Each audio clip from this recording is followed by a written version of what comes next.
بسم اللہ الرحمن الرحیم۔ ملفوظات حضرت مسیح موعود 22 اپریل سن 1903 بوقت سیر۔ آریوں کے مسئلہ گوشت خوری پر ذکر تھا۔ حضرت اقدس نے فرمایا انسانی زندگی کے واسطے دوسری اشیاء کی ہلاکت لازمی پڑی ہوئی ہے۔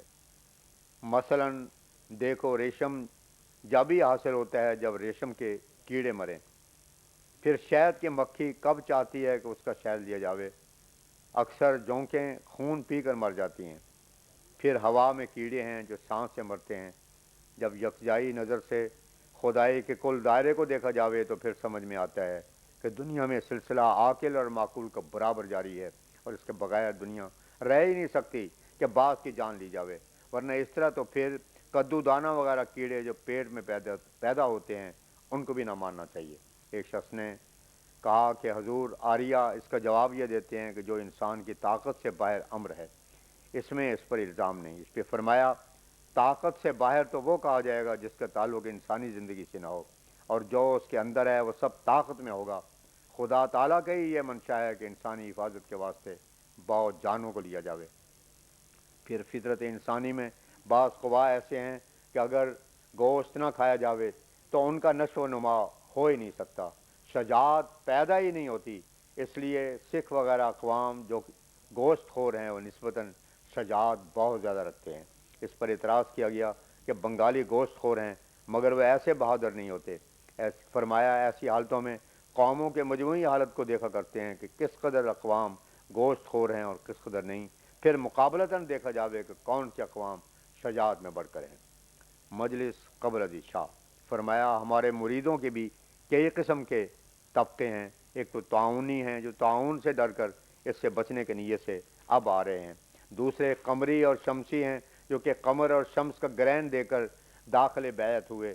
کچھ خوابی ہیں کہ بذریعہ خواب کے ان کی رہنمائی کی گئی۔ بعض عقلی ہیں، انہوں نے عقل سے کام لے کر بیعت کی۔ بعض نقلی ہیں کہ حدیث آثار وغیرہ دیگر امور کو پورا ہوتے دے کر ایمان لائے، اور ابھی شاید اور بھی چند قسمیں ہیں۔ پھر فرمایا اعداء کا وجود ہمارا نقارہ ہے، یہ انہی کی مہربانی ہے کہ تبلیغ کرتے رہتے ہیں۔ مثنوی میں ایک ذکر ہے کہ ایک دفعہ ایک چور ایک مکان کو نقب لگا رہا تھا۔ ایک شخص نے اوپر سے دیکھ کر کہا یہ کیا کرتا ہے؟ چور نے کہا کہ نقارہ بجا رہا ہوں۔ اس شخص نے کہا آواز تو نہیں آتی۔ چور نے جواب دیا کہ اس نقارے کی آواز صبح کو سنائی دے گی اور ہر ایک سنے گا۔ ایسے ہی یہ لوگ شور مچاتے ہیں اور مخالفت کرتے ہیں تو لوگوں کو خبر ہوتی رہتی ہے۔ فلسفہ جدیدہ نے اگرچہ نقصانات بھی پہنچائے ہیں مگر ایک صورت میں یہ مفید بھی ہوا ہے کہ بہت سی غیر معقول باتوں سے دلوں میں نفرت دلا دی ہے۔ مثلا یہ فرقہ شیعہ کہ جن کی اصلاح کی کبھی امید نہ تھی مگر اس فلسفے سے متاثر ہو کر وہ بھی راہ راست پر آتے جاتے ہیں۔ ایک شخص کے سوال پر کہ اولیاء اللہ سے محبت رکھی جاوے کہ نہیں، فرمایا ہم اس کے مخالف نہیں ہیں کہ صلحاء، اتقیاء اور ابرار سے محبت رکھی جاوے، مگر حد سے گزر جانا حتیٰ کہ آن حضرت صلی اللہ علیہ وسلم پر ان کا مقدم رکھنا یہ مناسب نہیں ہے۔ جیسے کہ گزشتہ ایام بعد شیعہ کی طرف سے ایک کتاب شائع ہوئی، اس میں لکھا تھا کہ صرف امام حسین کی شفاعت سے تمام انبیاء نے نجات پائی، حالانکہ یہ بالکل غلط ہے اور اس میں آن سلم کی قصے شان ہے۔ اس سے تو ثابت ہوا کہ خدا تعالیٰ نے غلطی کی کہ آن حضرت صلی اللہ علیہ وسلم پر قرآن نازل کیا اور حسین پر نہ کیا۔ فرمایا ایمان کی نعت یہی ہے کہ خدائی نصرتوں کو انسان اپنی آنکھوں سے دیکھ لے۔ جب وہ خدا تعالیٰ کی نصرتوں کو دیکھتا ہے تب اس کا ایمان بڑھتا ہے اور ایمان اور معرفت اور بصیرت کی آنکھ کھلنے لگتی ہے۔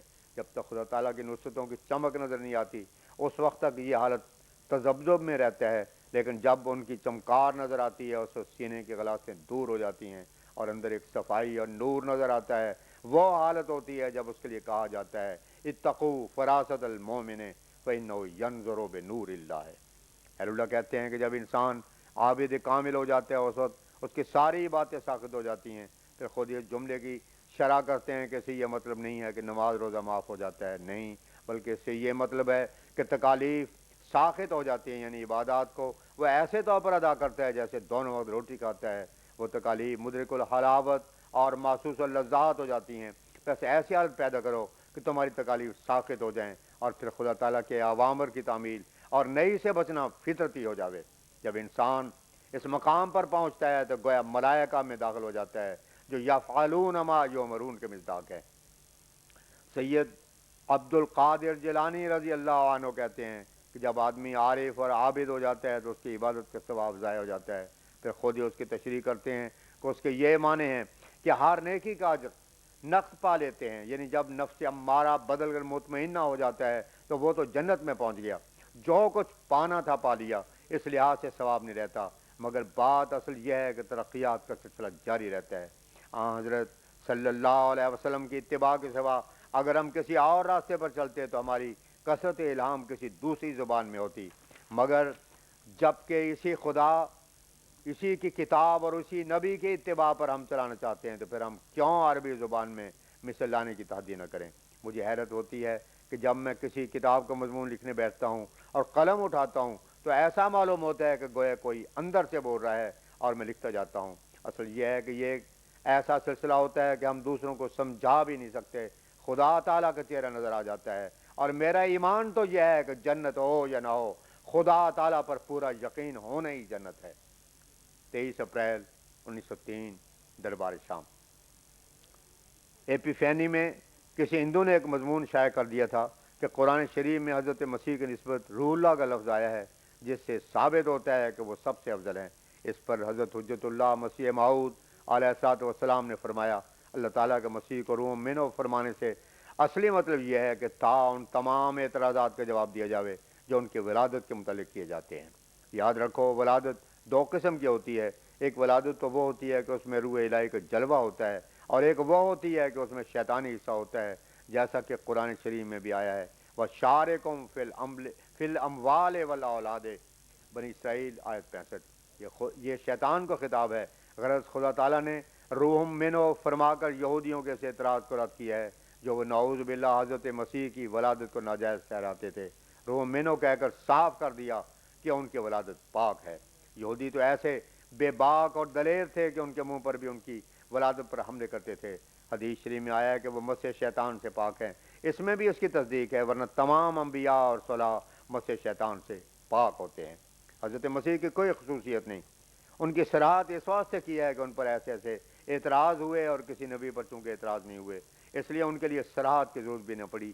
دوسرے نبیوں یا حضرت صلی اللہ علیہ وسلم کے متعلق ایسے الفاظ ہوتے تو یہ بھی ایک قسم کی توہین ہے، کیونکہ اگر ایک مسلم اور مقبول نیک آدمی کی نسبت کہا جاوے کہ وہ تو زانی نہیں، یہ اس کی ایک رنگ میں ہتک ہے۔ حضرت صلی اللہ علیہ وسلم کو تو خود اہل مکہ تسلیم کر چکے تھے کہ وہ مس شیطان سے پاک ہیں، تبھی تو آپ کا نام انہوں نے امین رکھا ہوا تھا، اور آپ نے ان پر تحدی کی کہ فقط لبثت فیکم عمرا، سورہ یونس آیت 17۔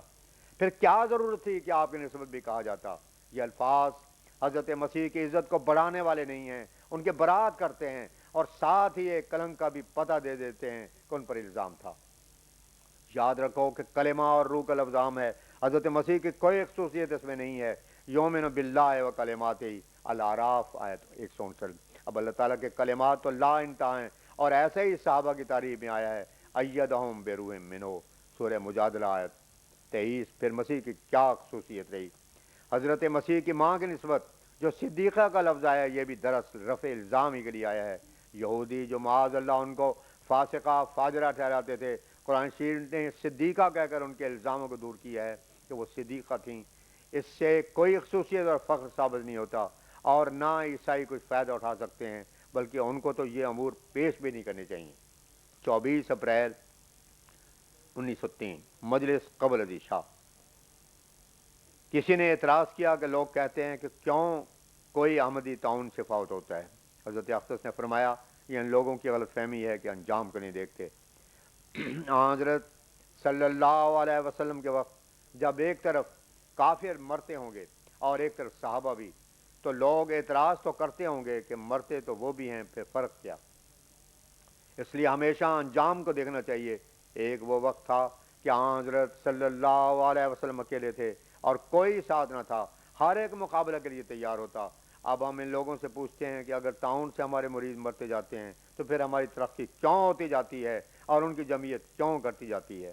یہ اعتراض تو سب پہلے پیغمبروں پر ہوگا، اور ہم نے تو اس لیے کشتی نوح میں لکھ دیا تھا کہ اگر عافیت کا پہلو نسبتاً ہماری طرف ہو تو ہم سچے، اور موت تو سب کو آنی ہے، اس سے کس کو انکار ہے؟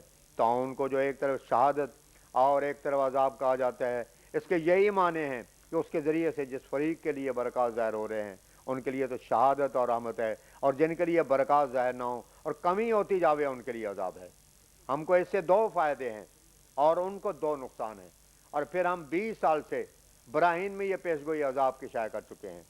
خدا تعالیٰ نے قرآن شریف میں فرمایا ہے کہ ان کافروں کو جس طرح چاہے عذاب دے، پھر جب ان لوگوں پر وہ عذاب ایک جنگ کے رنگ میں نازل ہوا تو کفار کے ساتھ صحابہ کیوں اس میں حصہ لیتے رہے؟ یہ امر اس لیے ہوتا ہے کہ خدا تعالیٰ چاہتا ہے کہ ایک پہلو اخفاء اور ایمان بالغیب کا بھی رہے۔ فرمایا آج کل طاعون کی کثرت کے وقت اکثر سکھوں اور ہندوؤں کے گاؤں میں یہ علاج کیا جاتا ہے کہ اذان نماز بڑے زور اور کثرت سے ہر ایک گھر میں دلائی جاتی ہے۔ اس کی نسبت ایک شخص نے حضرت اقدس سے دریافت کیا کہ یہ فعل کیسا ہے۔ حضرت اقدس نے فرمایا اذان سراسر اللہ تعالیٰ کا پاک نام ہے، اذان سراسر اللہ تعالیٰ کا پاک نام ہے۔ ہمیں تو حضرت علی کا جواب یاد آتا ہے کہ آپ نے کہا تھا کہ میں اس آیت الذی ینہی عبدا اذا صلی کا مصداق نہیں ہونا چاہتا۔ ہمارے نزدیک بانگ میں بڑی شوقت ہے اور اس کے دلوانے میں حرج نہیں۔ احادیث میں آیا ہے کہ اس سے شیطان بھاگتا ہے۔